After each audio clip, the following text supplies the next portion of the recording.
Hello, good morning everyone. I'm your teacher for today, Teacher Shelly, for our 81st week, day 1 of our Maritime English lesson. I hope everyone is doing well today, no? And our topic for today's session is advanced classes of fire and types of fire extinguishers. Okay, as a future officers and ratings, one of the most critical emergencies you may encounter on board is fire, right? This is very common. And as we all know that fire spreads rapidly, especially in enclosed spaces on ships, your knowledge here and your decision making can mean the difference between controlling the situation or losing the vessel, right? So, for today's lesson, it is not just about memorizing different types of extinguishers, but it's all about understanding why we choose a particular extinguisher, right? And how to respond safely and how to communicate effectively during fire emergency. And I encourage everyone to participate. All right? So since this is a learning environment, and of course, discussion helps everyone understand the topic better. Okay? And and for the whole trainees, I know I would like to ask a question. Who has already participated in a fire drill on board? Yes? I'm sure, no, everyone was able to participate, no, since this is an important drill on board, and some of you has experienced already a real life fire on board. So maybe I can drop a question of what type of extinguisher did you use? Okay? So, um, thank you to Gimiang Shipping Seafarers Union. Yes, before we begin, it's really a pleasure, no? And with this continuous learning is an essential part of every seafarer's career. And to the Gimiang Shipping Seafarers Union, it's really, no, an honor, and I would like to acknowledge them with their support with our lesson for today and for our previous discussions and the future lessons. And so I should say that even experienced crew members attend and have their refresher training because emergency response procedures continue to improve with our new technology and updated international standards. And today's lesson is designed to strengthen your knowledge so that you can respond correctly during real emergencies. And thank you to Gimiang Shipping Seafarers Union, okay, for creating this kind of lesson and training lesson. So, for today's lesson, focuses on two important topics, right? The first is understanding the different classes of fire, and then the second is selecting the correct fire extinguisher. So, many accidents on board happen, really, because crew members usually During emergencies, they panic and immediately grab the nearest extinguisher without identifying the type of fire. Right? That's our initial or some of our crew members. But remember this important rule, guys. Okay? So is the first extinguisher you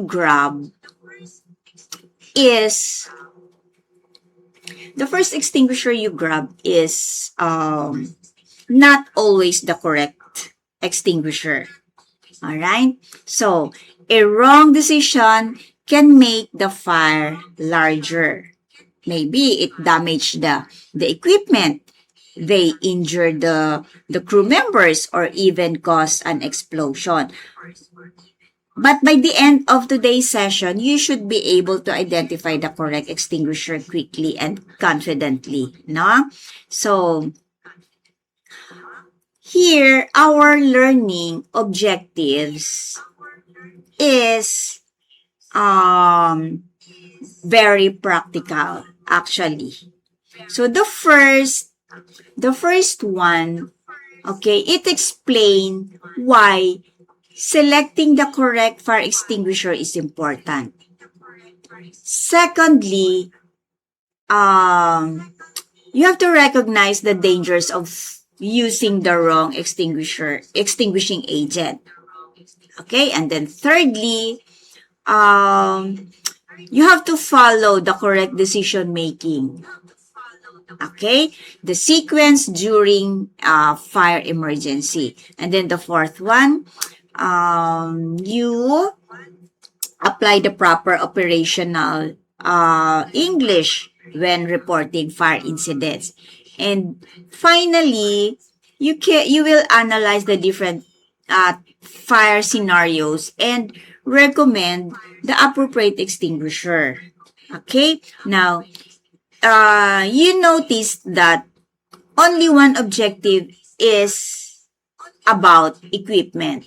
And then the other objectives focuses on decision makings and communication. Why? It is because those are the skills that save lives during an emergency. Okay? So, maybe, like for example, if you arrived first at the fire scene, so what is the most important thing you will do? Okay? Is it you will run immediately with an extinguisher, or you will identify what is burning, or maybe for the two you will exactly do with the firefighting to starts with observation, right? Not the action. So you will the decision making here is already critical, no? It is very important. Okay? So with this contents of our discussion, the first one is the case studies, right? And then we have the decision making, we have the fire extinguisher, which is under pressure, or the wrong choices of extinguisher. Okay? So with all these topics, we can notice that this lesson follows the same sequence as a real emergency. Right? So the first one is what happened, no? And then you analyze the situation first, and then you make a decision, and then you use the correct extinguisher, and then finally you communicate with the bridge and your team. So that is exactly how emergencies should be handled on board. Okay? So, question. Why wrong extinguisher choices cause bigger emergencies? Okay? So,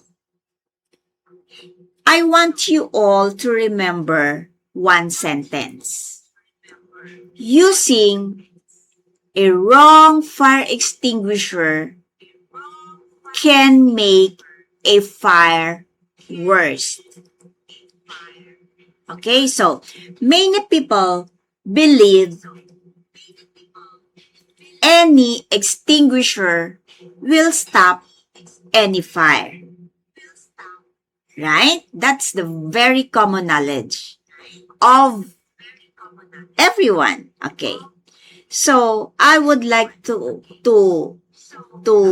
say that it is incorrect. Okay? So the wrong extinguisher can spread the fire. It can damage the equipment. It creates additional hazards on board. Okay? It may injure firefighters or even cause an explosion. So, before touching an extinguisher, always ask yourself, what is burning? You will not ask yourself, where? You will not ask how big. You will not ask what causes. You right away ask yourself, what is burning? Okay? Now, once you know the fuel source, you choose the right fire extinguisher right away. Because that comes very much easier for you or for anyone or for the other crew members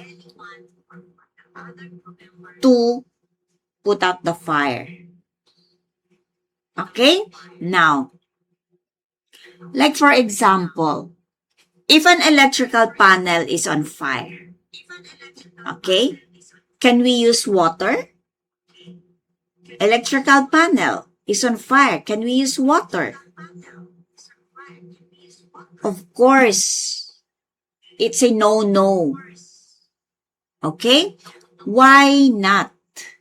So, the risk is of electrocution and equipment damage. Alright? That's the best question or best example for that. Now, why fire extinguisher matters? Okay. Fire spreads. Okay, let's imagine burning diesel fuel. If someone sprays water, what happens? Does the fire disappear? Of course, no. Because diesel floats on water. So instead of extinguishing the fire, the burning fuel spreads over a larger area. Alright? And now, why it matters again? Electrical hazards. Okay. Suppose an electrical switchboard is still energized. Okay. Now, if you spray water directly on it, electricity may travel through the water and injure the firefighter. That is why the CO2 or the carbon dioxide or dry powder is recommended for energized electrical equipment, not water. Okay? To prevent electrocution. Now, let's go to explosion risk. Okay, now imagine a leaking gas pipe. Okay, the fire is still small. So instead of isolating the leak, someone creates fire or sparks, no? So what do you think will happen? Okay, the gas air mixture ignites and causes an explosion. So sometimes the explosion causes more damage than the original fire. So again, fire extinguishers is important. Okay, another for the chemical reactions.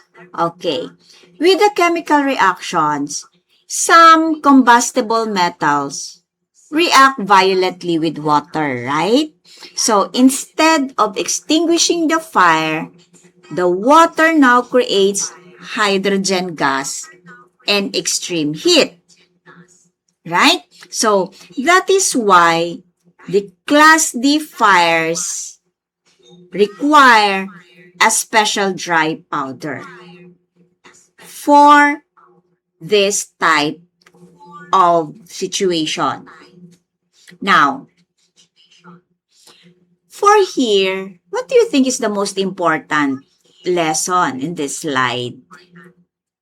Well, basically, yes. The correct answer is we can identify the fire first. We have to identify the fire first before selecting the extinguisher. Okay? All right.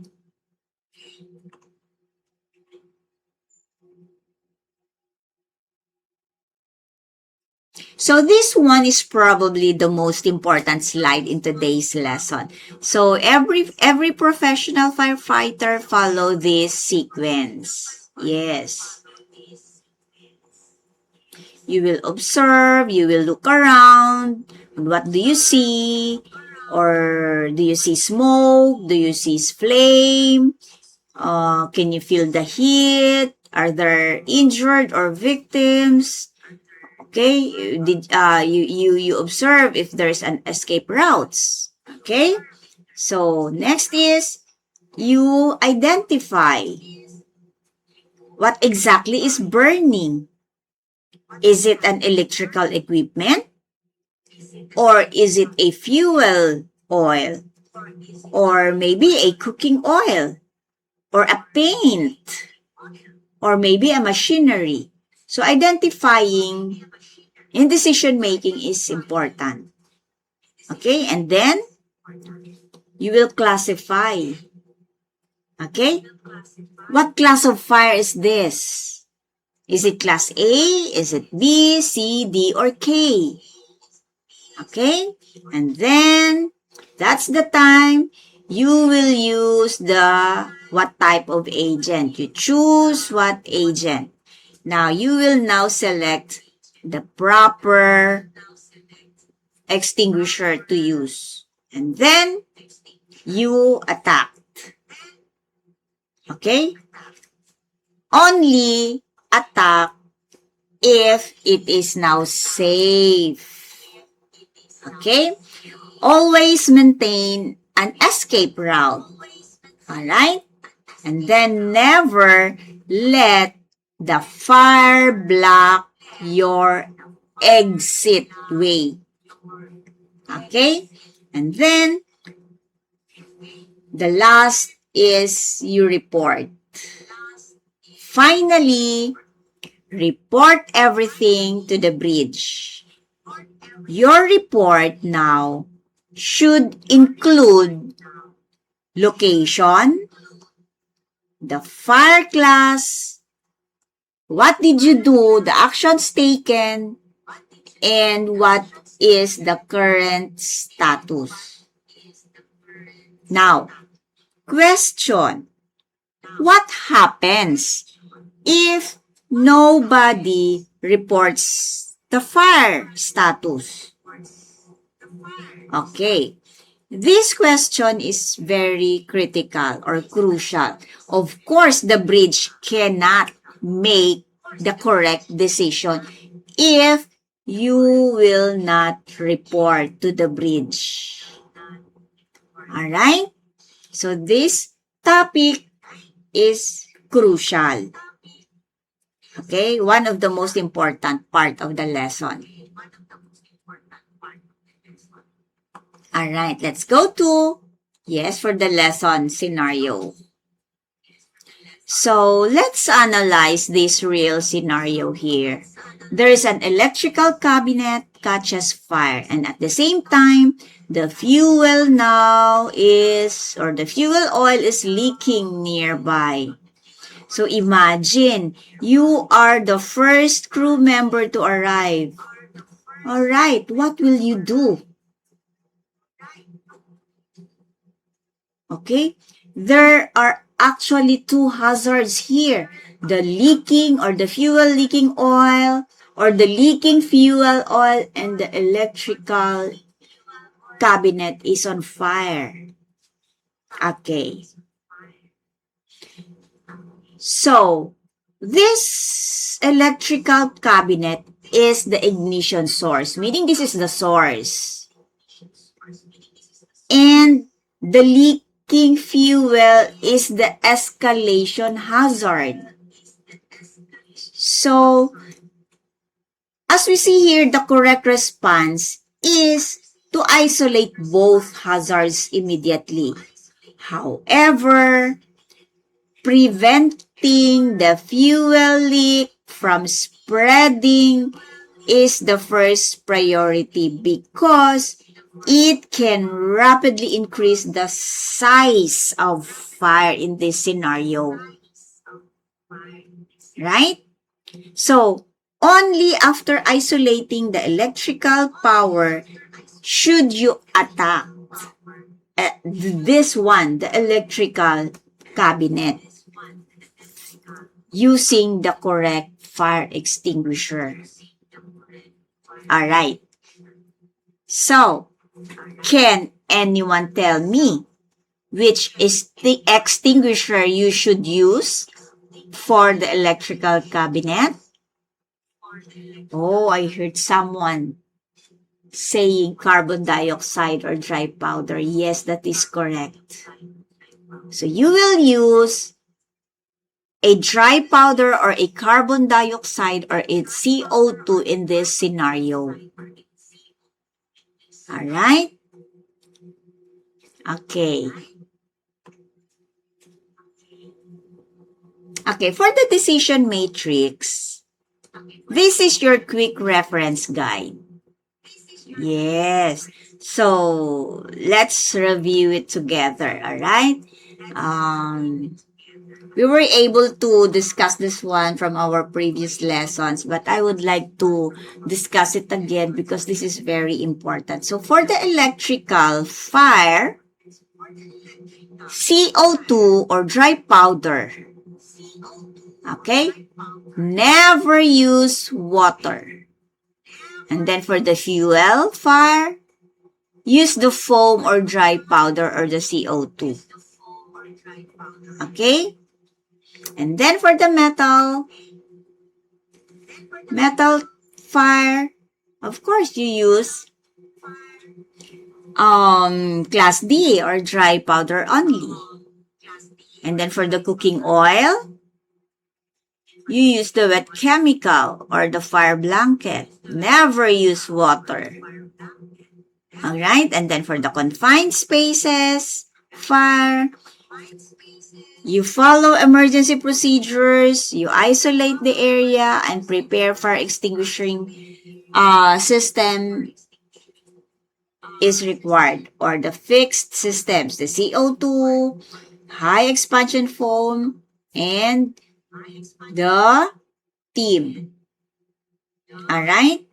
So, instead of memorizing the entire table, remember this process. Identify first the hazard class. Okay, and then choose the correct fire extinguisher, and then you apply firefighting technique. So if you were able to follow these 3 steps, you will avoid most firefighting mistakes.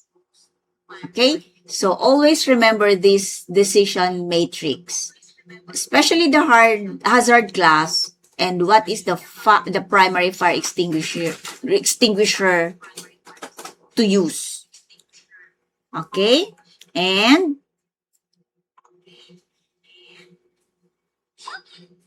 all right, let's go to the common errors in emergency response.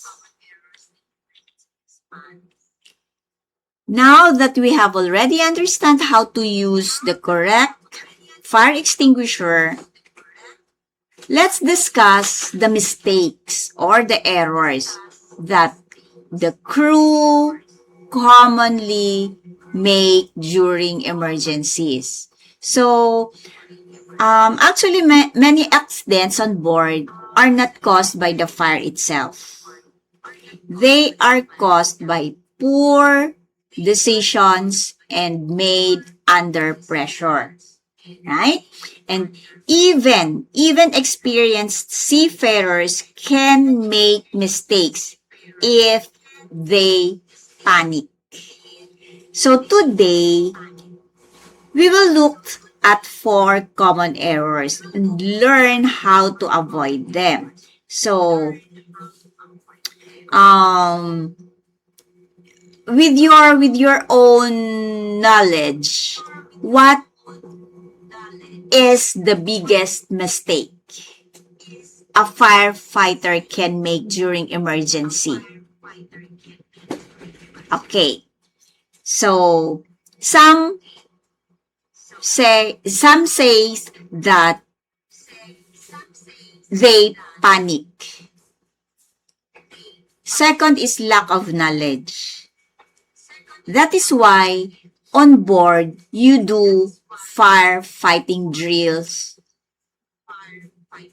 every other month, or sometimes they do monthly. So, here, using water on energized equipment as an example, as our first example, this is probably the most dangerous mistakes, okay, in this scenario. Imagine you see smoke coming from an electrical switchboard, and then your first instinct might be to grab the nearest water hose. But what happens if the electricity is still energized? So, the electricity now travels through water. And instead of extinguishing the fire, you may electrocute yourself or the other crew member. So remember, in this situation, your first priority is not the fire, but your own safety. Now, before attacking an electrical fire, in this type, you have to isolate the electrical power if possible. Now, if the power cannot be confirmed as isolated, use carbon dioxide or a dry powder, because these agents are not conductive. Okay? Now, can seawater be used in this type of fire? Now, our expected answer is yes.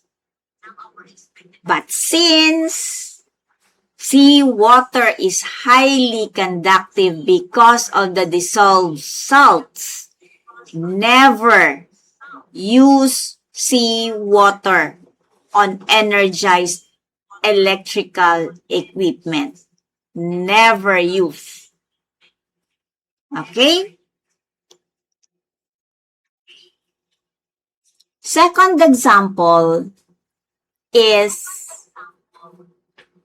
using foam on cooking oil fires. Okay, let's move to the galley. Here. You imagine a deep fire.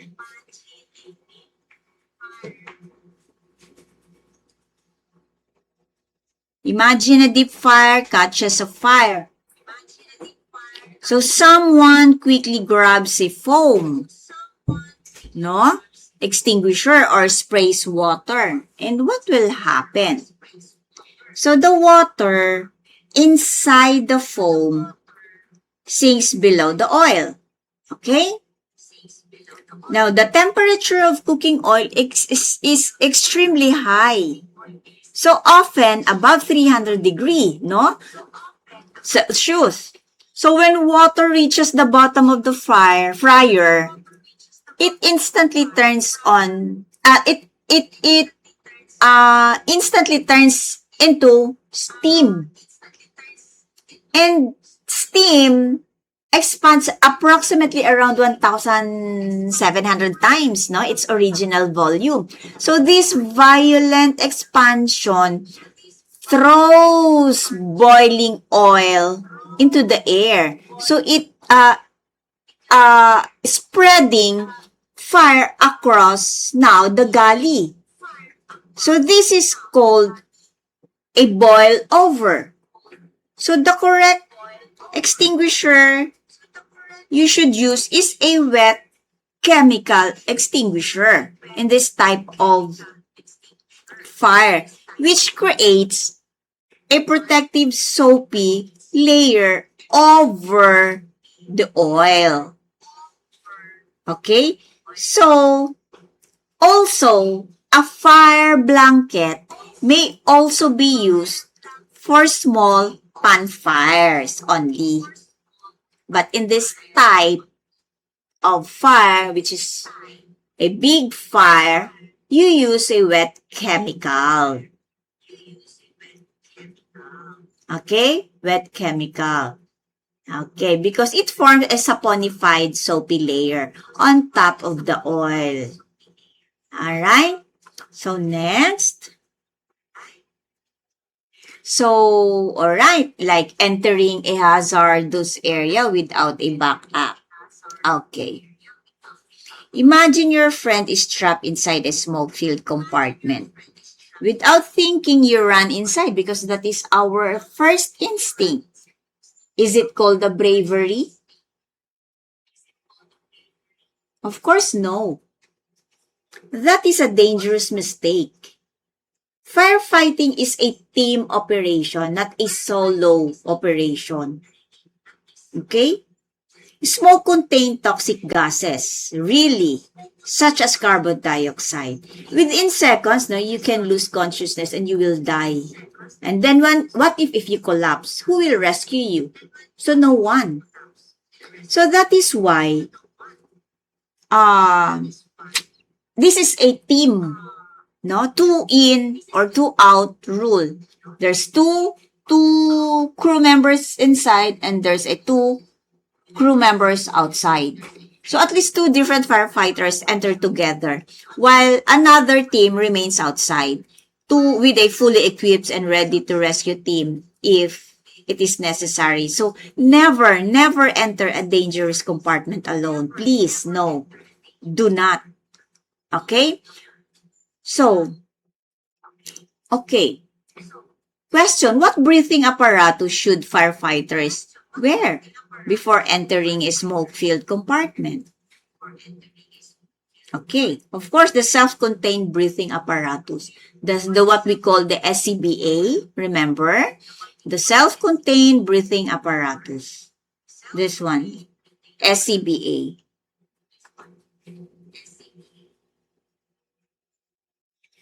Okay, let's go to the fourth example, the ignoring smoke movement and ventilation. Okay, this mistake is less obvious but equally dangerous. Imagine a compartment filled with smoke. Someone opens the door without checking the conditions inside. So fresh oxygen pushes into the compartment. So what could happen? Okay, a backdraft. Really. A backdraft is a sudden explosion caused by introducing oxygen into an oxygen-starved fire. So, this is another mistake, is switching on ventilation fans. So, instead of removing the smoke, the fans may supply oxygen to the fire now, or it spread smoke to the accommodation spaces and their escape routes. So always understand the fire condition first before opening the doors or changing the ventilation. Okay? So, what should be isolated before releasing the CO2 into the engine room? Well, your ventilation, dampers, and fans. Okay? That is you have to isolate before releasing the CO2 into the engine room. Okay? Now, with the bridge team communication, here, of course, during a fire, communication is just as important as firefighting. So, different departments must work together. So, the bridge manages the overall emergency. Okay? The engine control room handles machinery and technical systems. The fire party attacks the fire. Now, if communication fails here, okay, if communication fails, coordination follows. That will fail. So, a successful emergency response depends on a clear communication between master, chief engineer, fire party, and the engine room control team. So, can one department control a shipboard fire alone? Of course, no. Why? Because every department depends on the others. That's why it's called team, because they coordinate with each other. Alright? Next. Yes, the key role of the master. The master is the overall command, of course, during emergencies. He is responsible in protecting the ship, the crew, and the environment. Of course, the master decides whether to activate now fixed firefighting systems such as the total flooding CO2 system. Okay? And then once the CO2, okay. But however, before releasing the CO2 into the engine room, one very important question must be answered. Is everyone out of the engine room? Alright? That is the first question to come to your mind.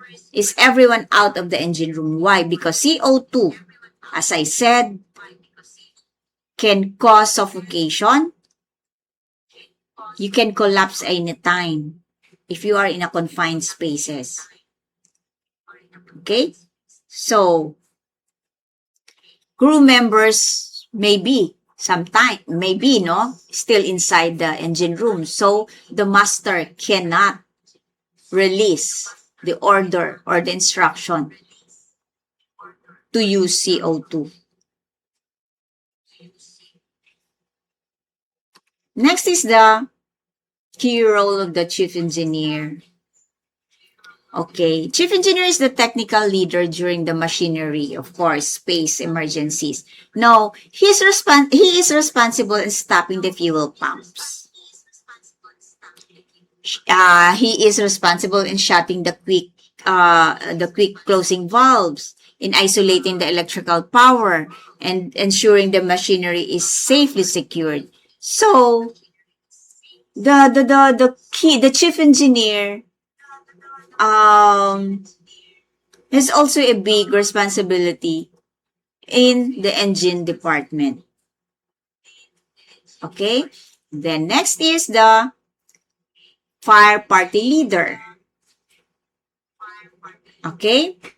The fire party leader commands the firefighting team, no, at the scene.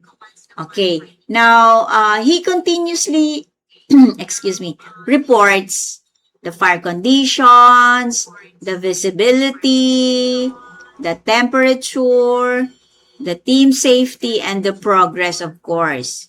And a good firefighter or a good fire party leader never guesses. He should be precise and accurate of what he observes. Okay? Now, next is the engine room control team. They are the technical command center, no, of the machinery space. The ECR or the engine control room is the watchkeeper. No, they monitors the fire panels, the electrical systems, the machinery status, the alarms, and the remote shutdown system. So, if necessary, the watchkeeper can trip the electrical breakers right away. No, it stop the pumps. They isolate the equipment remotely. So, you imagine the fire party requests power isolation. Okay? So, instead of entering the burning compartment, they are the ones that can safely trip the circuit breaker from the control room. Okay? So, in order to protect the firefighters from electrical hazards. Right? So, the ECR or the engine control room is not directly the firefighting team. But without the ECR's support, the fire party cannot operate safely. Okay? Now, question, if the fire party asks, example, no, is the electrical power isolated? Who do you think provides the confirmation? Of course, these officers, the ECR or this ECR watchkeeper, they are the ones. Right? Okay, next.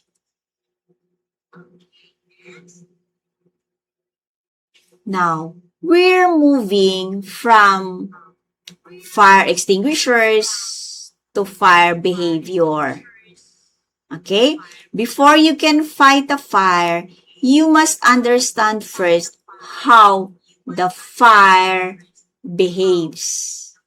Because many people think on a fire on board behaves the same way as fire inside the building on land. That is not true. A ship, remember, is made of steel, right? And the most spaces are enclosed. Okay? Now, this changes how heat or the smoke and the oxygen behaves. So, understanding a fire behavior helps us predict the dangerous situation and choose the safest firefighting strategy. Always remember that, everyone. Okay? Now, if you understand the fire, you can control the fire. Okay. Now, question. Which is the most or which is more dangerous on board? A fire in an open area or a fire inside an enclosed compartment? So our expected answer will be an enclosed compartment, right? Why? All right. So, why do we answer an enclosed compartment? Because the heat and the smoke become trapped. The oxygen decreases and the temperatures rise much faster. That is why the more dangerous fire on board is in an enclosed compartment. Okay, now let's compare the dynamics. Okay, so let's talk about compartment fire dynamics. So imagine lighting a small fire outdoors. The heat rises into the atmosphere and smoke disperses naturally, right? Now, imagine lighting the same fire inside a steel engine room. Can the heat escape? Of course, no. Can the smoke escape in this scenario? Maybe very little. So, instead, the compartment traps the heat and smoke, right? Now, as the temperature increases, the fire becomes much more dangerous, right? So, this is why shipboard fire or shipboard fires develop differently from the fires on land, right? So, think about leaving your car parked under the sun with the windows closed. This is a real life scenario, no? Example. You just think your car was parked under the sun with the windows closed. And then, after an hour, the temperature inside the car becomes extremely hot, right? So now imagine adding a fire inside that enclosed space. That's similar to what happens inside a shipboard compartment. Now, question. Why are the engine room fires more dangerous than the fires on an open deck? Okay. Why?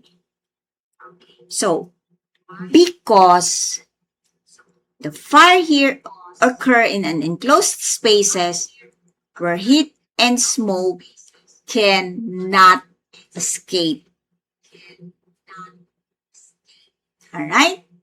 So that is the compartment fire dynamics. Next. Okay.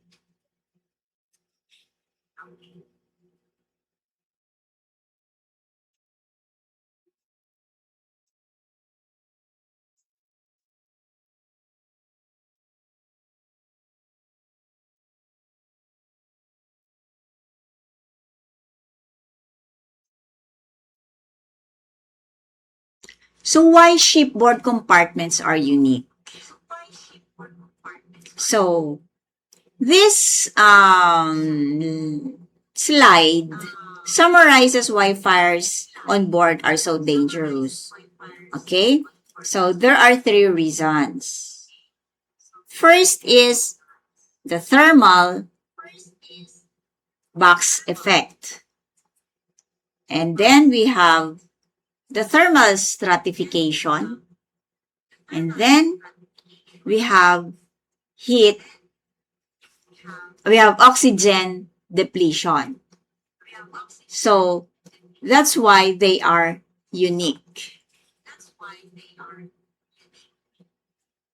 So the heat source is from the conduction, from the convection, and the radiation. So that's why there's fire, right? So when we say fire spreads because heat moves from one object to another, it's because of the conduction, the heat transfer through the direct contact, the convection, the heat transfer through a moving air or smoke, and then, of course, the radiation transfers heat without a direct contact.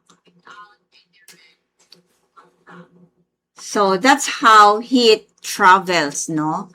Or transfers. And then we have what we call the ventilation controlled fire. This is one of the most important concepts, no, in firefighting. A ventilation controlled fire occurs when there is a plenty of fuel but not enough oxygen.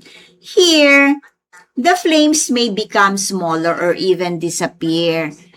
Now, many people think that the fire is already out, but that is wrong. Inside now the compartment is hot combustible gases that continue to build up. Now, imagine, no, someone opens the door and fresh oxygen suddenly enters. What do you think will happen? Of course, the fire immediately becomes much more intense because this can lead to flashover or backdraft, right?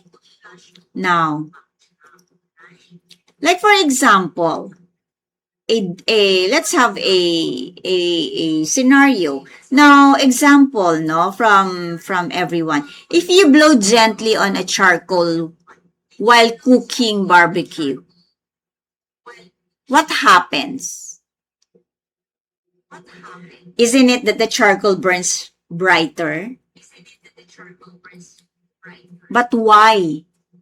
Because you add oxygen to increase combustion. Because of that, the fire increases. Okay, that is the best example with this ventilation controlled fire. And then with the flashover, this is one of the most dangerous stages of a compartment fire. Before flashover, only one object is burning, no?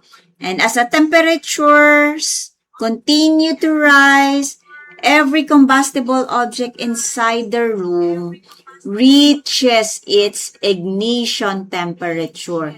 And suddenly, boom, everything catches now fire almost at the same time. That is called flashover. Now, can a firefighter survive inside this compartment during flashover? Of course, no.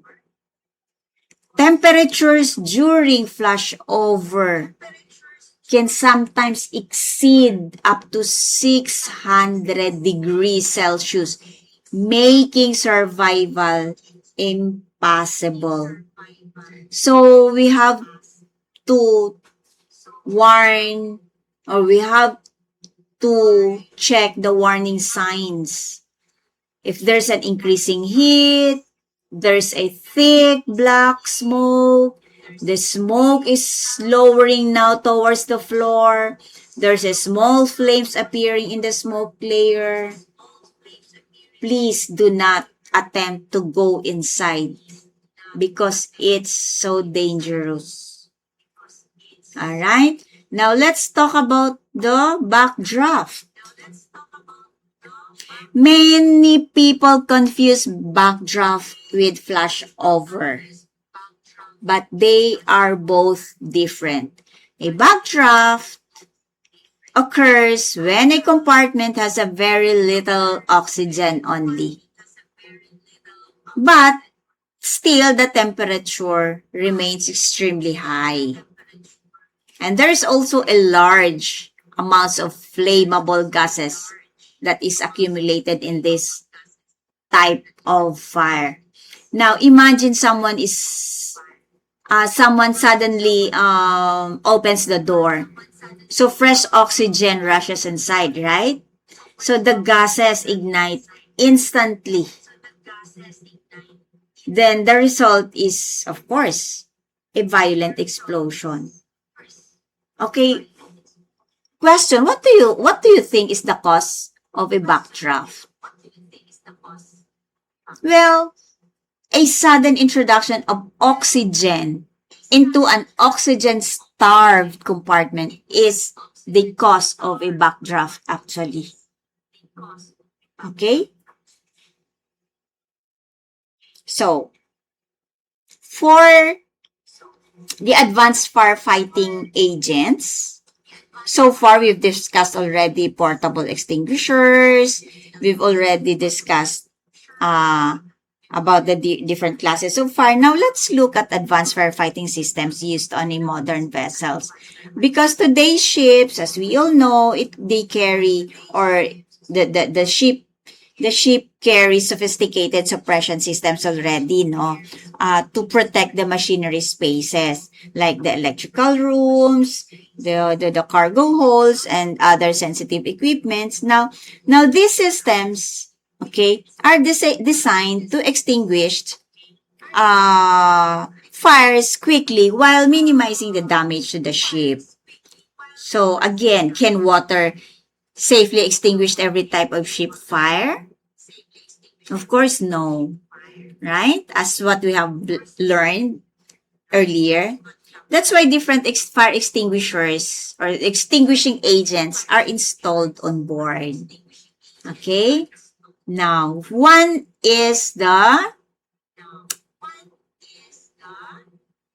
water in the foam. Okay? So, most people immediately think of water, right? When they hear the word fire. But modern ships nowadays carry electrical equipment. Okay? Computer systems, we have lithium batteries, and sensitive machinery. So, water is not always, no? Water is not always the best solution. So, today's vessels may use clean agents, water mist, we have high expansion foam, we have we have dry powders already, and other specialized systems. So, each has advantages and limitations. Alright? So, a professional seafarer doesn't simply ask, how do I put out the fire? Right? So that is the mindset. What is burning is always the mindset of a crew. Okay? That is always be an effective firefighting if we right away ask ourselves, what is burning? So that next to it, you can decide what type of fire extinguisher you're going to use. Okay? So, these are the agent comparison table. These are the fire agent. Okay? This one. And then, As a seafarer, now that we know different extinguishing agents, let's come to compare them, no? So you should only know what extinguisher to use. You should also understand why it is the best choice, no? So this table compares 4 factors, no? 1, 2, 3, 4. So how fast the agent knocks down the fire, or whether it leaves a residue, or whether what is the cooling effect, and its impacts on visibility. Okay?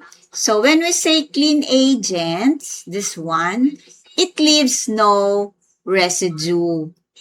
No? It leaves no residue, making it ideal for electrical rooms, no? And for control panels, and for our computers and laptops.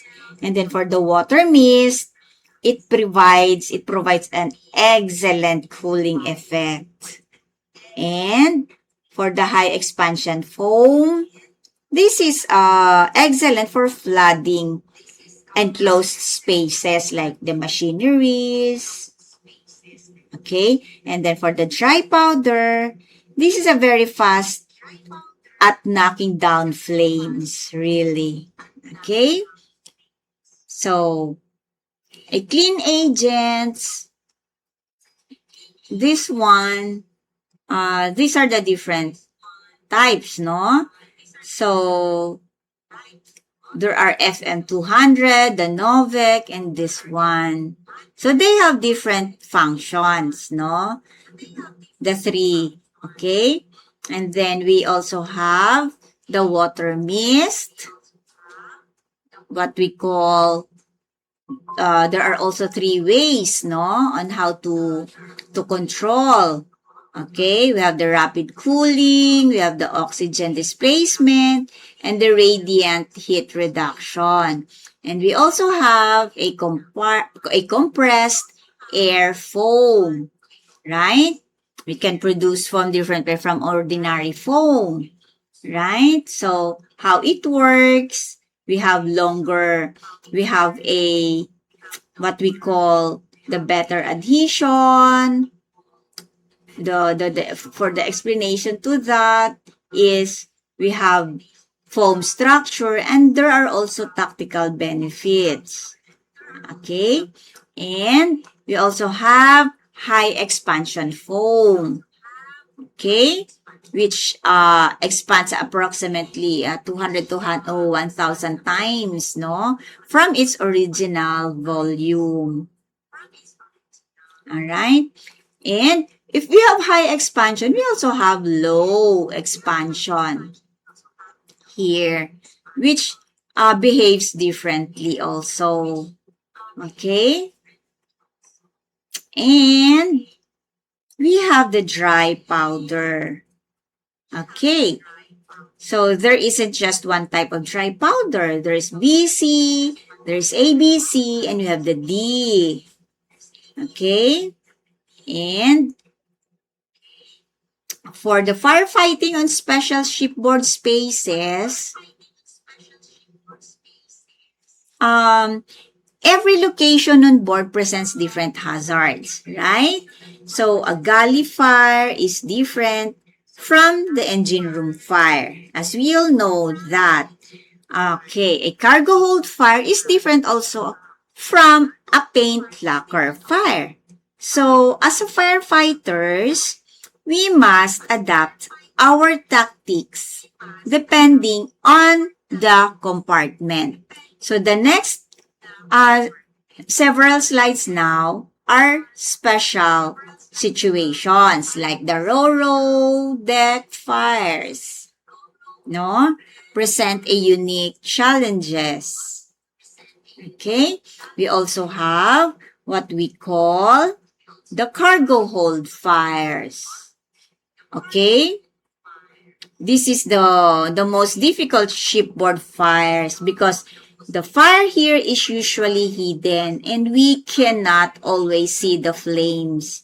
Instead, only we can see the smoke detectors or the cargo hold sampling systems now provide as the first warning. Okay? And then we also have what we call the gully fires, right? The kitchen. And we also have the paint lacquer fires. The next high risk area is the paint lacquer, right? Next to the engine room fire. So, we have here also hydrogen gas risk. Okay? So, here, this is also another hidden danger on board, the battery room. Because there is hydrogen gas risk, there's toxic fumes and chemical burns, and there's isolation and extinguishing and isolation and extinguishing factor, no? So this is also a part of a high risk area.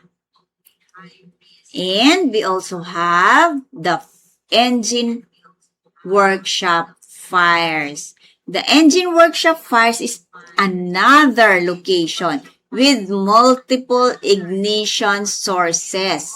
Of course, from the welding sparks, from the cutting torches, the oily rags, the solvents, the gas cylinders.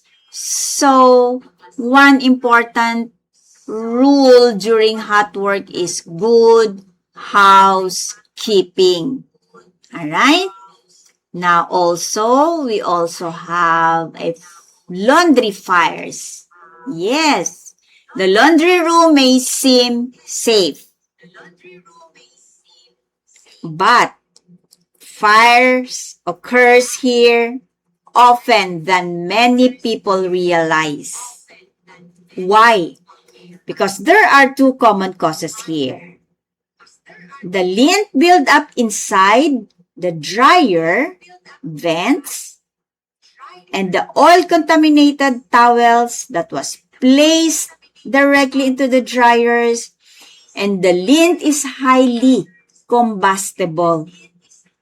Now, if lint accumulates inside the ventilation system, it can easily ignite. So our response should include isolating the electrical supply right away to stop the ventilation, and then apply water fog if appropriate. Alright? So, the best prevention is simple. Clean the lint filters every day. Okay? So, that's the best thing to do to prevent laundry fires. Okay, accommodation fires. Here, it spreads quickly. Why? Because cabins contain different combustible materials.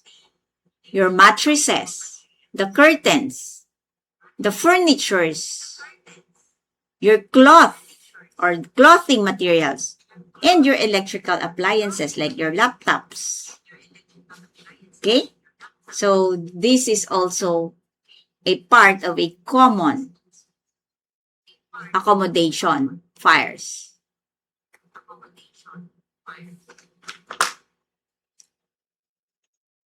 Okay, maritime English.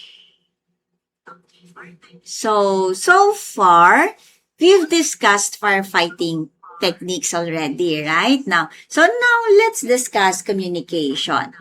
Okay, during emergencies, communication must be short. It must be clear and standardized. That is why we use SMCP, right? The Standard Marine Communication Phrases.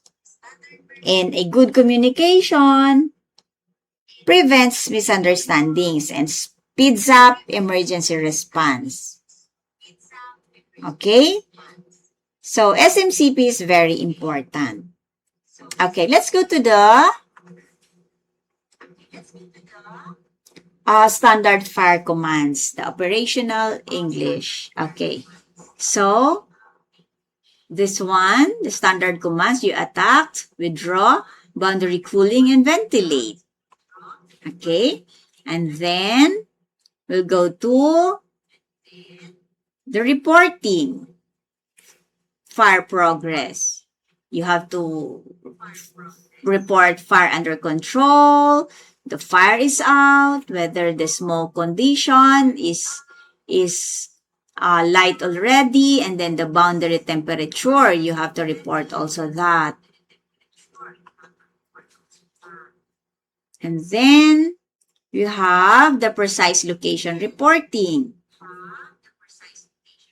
Okay?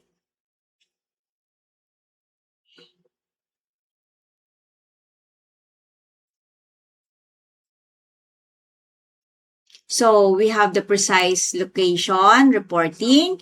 We have the radio communication, discipline.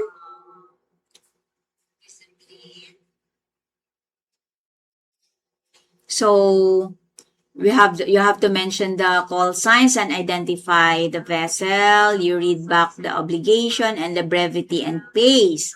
And then we also have the bridge engine room dialogue, right? The bridge engine dialogue. So, wait, one moment.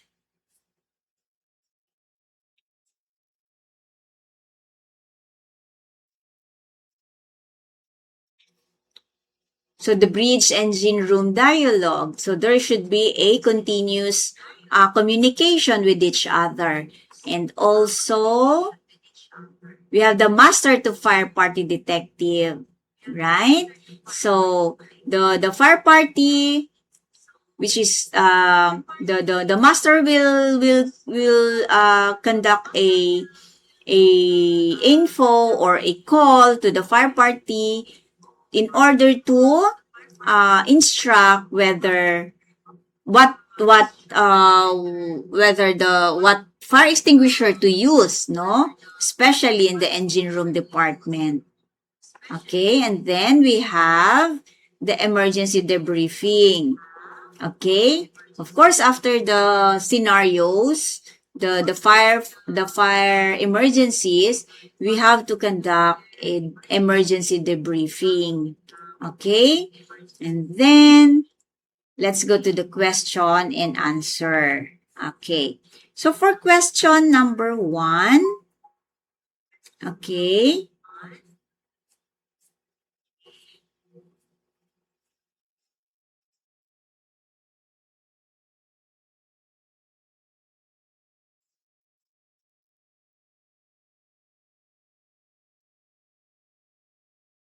now since we have much, now we have already learned something.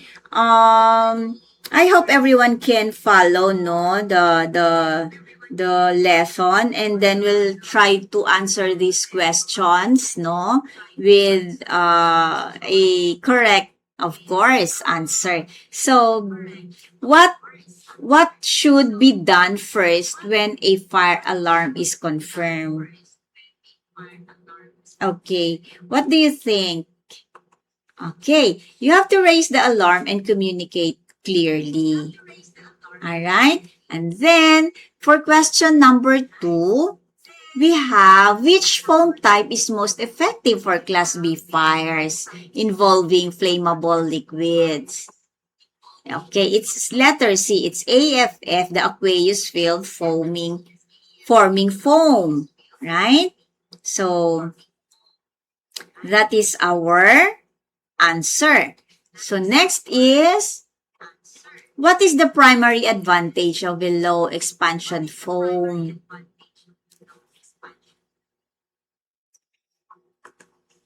Yes, it's letter B.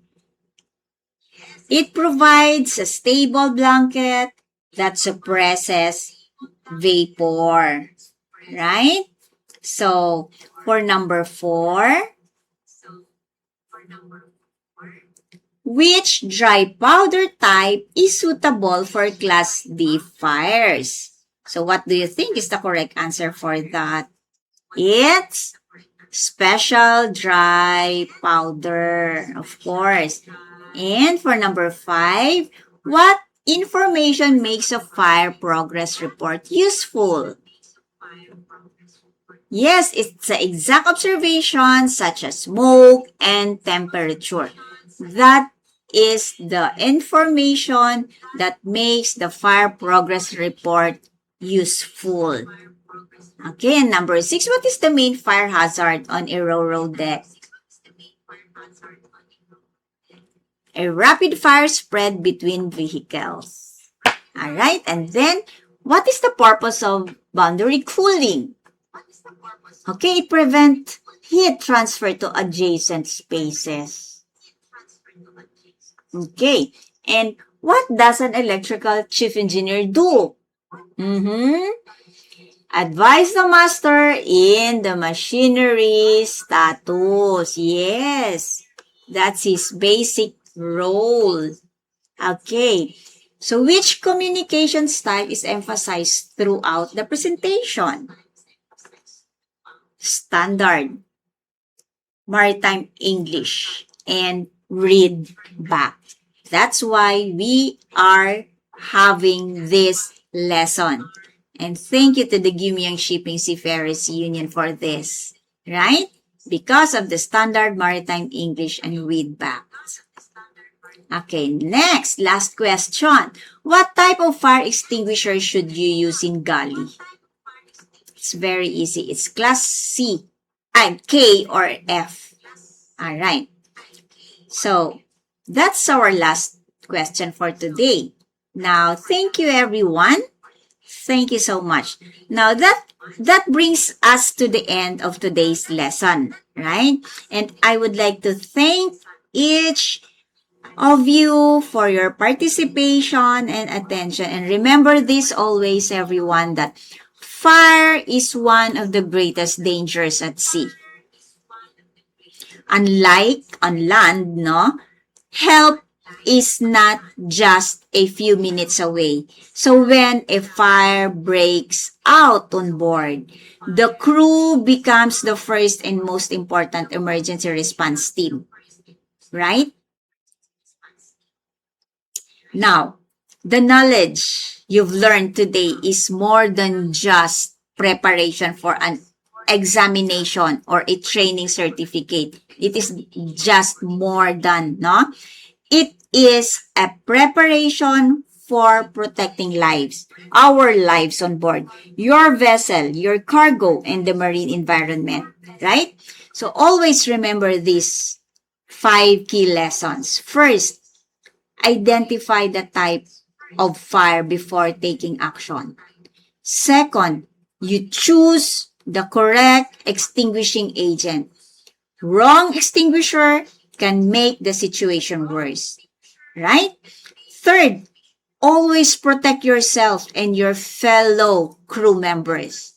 A firefighter who becomes a casualty cannot help others. Remember that. And fourth, remember that communicate clearly and confidently using the standard marine communication phrases, because a good communication prevents confusion and also supports good decision making. And finally, work as a team. No one fights a shipboard fire alone. No one. A successful firefighting depends on teamwork. Remember that. In your discipline, your trust, and the leadership. So, of course, as a future officers, everyone, and the professional seafarers, people will rely on your judgment, especially during emergencies. So you have to stay calm, you think before you act, and always follow the procedures you've learned in this lesson, in some other trainings. Alright? So I encourage all of you to continue practicing these skills during onboard drills. Every drill is an opportunity to improve, really. And every lesson you learn today may one day save a life. And let's thank Gimyang Shipping Seafarers Union for creating this, for supporting our maritime English lesson. Thank you once again for your active participation. And on behalf of our training team, I wish you all safe career at sea. Have a great day, everyone, and thank you very much, everyone. Again, I'm your teacher for today, Teacher Shelly. I'll see you all again on Wednesday. All right? Bye, everyone. Have a nice day.